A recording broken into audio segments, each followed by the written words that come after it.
भारत में लागू किए गए नए आईटी नियमों पर यूएन के कुछ एक्सपर्ट्स द्वारा सवाल उठाए जाने के बाद अब केंद्र सरकार की तरफ से जवाब भेजा गया है। इसमें साफ कहा गया है कि सोशल मीडिया प्लेटफॉर्म के हो रहे गलत इस्तेमाल के चलते उन्हें नए नियम लागू करने पर मजबूर होना पड़ा। दरअसल यूएन के कुछ एक्सपर्ट्स या ये कह लें कि यूएन के कुछ दूत जिन्हें यूनाइटेड नेशन नेशनल रैप्टर ने नए आईटी नियमों पर उंगली उठाई थी और ये आरोप लगाया था कि भारत के नए नियम अंतर्राष्ट्रीय मानवाधिकार मानदंड के हिसाब से सही नहीं हैं। डोनेट कार्ड और वॉइस ऑफ स्लम जुड़कर दिल्ली और नोएडा के स्लम्स में गरीबों को फ्री ऑक्सीजन सप्लाईज प्रोवाइड करने का प्रयास कर रहे हैं। डिस्क्रिप्शन में दिए हुए लिंक पर जाकर डोनेट कार्ड पे अभी डोनेट करें। इन गरीब परिवारों का सहारा बने। तो अब भारत सरकार ने साफ कर दिया है कि नए मीडिया प्लेटफॉर्म की मदद से आतंकियों की भर्ती, अश्लील सामग्री का बढ़ना, वित्तीय फ्रॉड, हिंसा को बढ़ावा मिलना जैसे मामले सामने आए थे। इसकी वजह से नियमों में बदलाव करने पर सरकार मजबूर हो गई। भारत की तरफ से ये जवाब जिनेवा स्थित भारत के स्थानीय कमीशन ने दिया है। कहा गया है कि नए नियम सोशल मीडिया के सामान्य उपयोगकर्ता को सख्त बनाएंगे। इसमें सोशल मीडिया पर किसी दुर्व्यवहार के शिकार लोगों की सुनवाई के लिए फोरम होगा। भारत की तरफ से इन नियमों को जरूरी बताया गया है।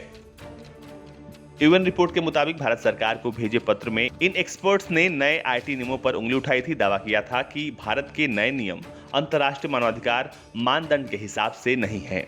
बता दें कि सोशल मीडिया प्लेटफॉर्म्स को लेकर केंद्र सरकार द्वारा बनाई गई नई गाइडलाइंस को 26 मई से लागू किया गया था। इसे मध्यस्थ दिशा निर्देश और डिजिटल मीडिया आचरण संहिता नाम दिया गया है। इसमें सोशल मीडिया प्लेटफॉर्म को अपने 3 अधिकारी नियुक्त करने थे। इसमें एक रेजिडेंट ग्रीवांस अधिकारी, मुख्य अनुपालन अधिकारी और एक नोडल अधिकारी रखना था। ट्विटर की तरफ से इन नियमों का विरोध किया गया और अब तक इसे पूरी तरीके से लागू नहीं किया गया है, जिसकी वजह से उसका कानूनी रक्षा कवच भी छीन गया था। यूएन की रिपोर्ट में कहा गया है कि उनको इस बात की चिंता है कि नए नियम ऐसे वक्त में आए हैं जब वैश्विक महामारी फैली हुई है और देश में कथित बड़े पैमाने पर किसान आंदोलन चल रहा है। लिखा गया है कि ऐसी स्थिति में विचार और अभिव्यक्ति की स्वतंत्रता होनी चाहिए। आगे भारत पर नए आईटी नियमों के जरिए अभिव्यक्ति की स्वतंत्रता पर पाबंदी लगाकर लोकतंत्र, मानवाधिकार का कथित रूप से गला घोटने का आरोप लगाया गया है।